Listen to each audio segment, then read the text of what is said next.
So hi guys, welcome back to my YouTube channel. So for today's video, mag-a-unboxing tayo ng another Jordan 1. Here you go. So this is from the Foot Locker Philippines, the first ever Foot Locker in the Philippines located at Glorieta. So here we go. Tcharan! Ay, baliktad. Tcharan! So another Jordan. This is my third Jordan. Yung una, in-unbox ko din siya. Yung pangalawa, hindi na din. This is the pangatong Jordan ko din. Let's try it. So, i-unbox na po natin to. This is Jordan 1 in sail or steel white. So, guys, kung masyadong maingay sa background, hapon na po kasi. So, this is size 7 women's. Sa mga gustong bumili, ay char. Sa kung gustong bilhan ako, I'm size 7 in Jordan or Nike. And 6.5, I think, in Adidas. That's all. So, here we go! Yan. Ganito na lang para makita nyo.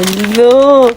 Ito talaga yung kulay na gusto kong bilhin last year nung birthday ko. So, ngayon lang kasi siya available, kaya hinanap ko talaga siya. Actually, wala siya sa Jordan Manila. Pumunta ako doon ilang beses. Wala talaga. Chinek ko rin sa page ng Nike. Wala talaga. Then, nung pumunta ako ng Foot Locker, nakita ko siya, kaya binili ko na. So, let's see. So, look at this. Ang ganda, guys. Sobrang cool nito. This is Jordan 1 mid. Nag-mid na naman ako. Mahilig sa mid.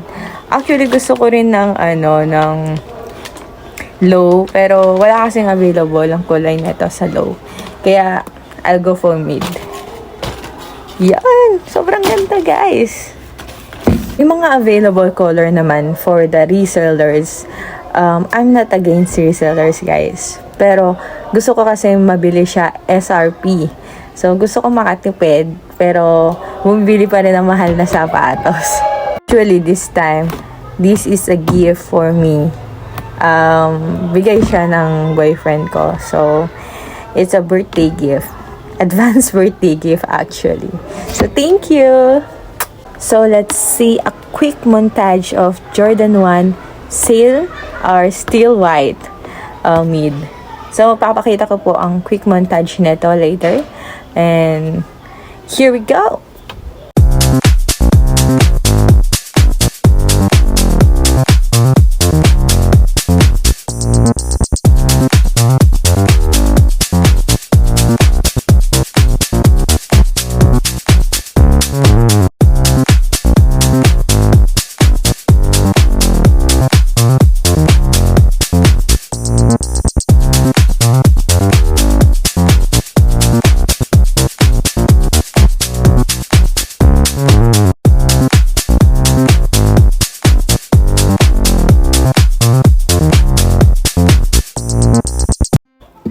So, thank you guys for watching my unboxing video. So, another unboxing video. So, hope you like it and like and share. Just comment below para sa mga gustong bumili ng Jordan.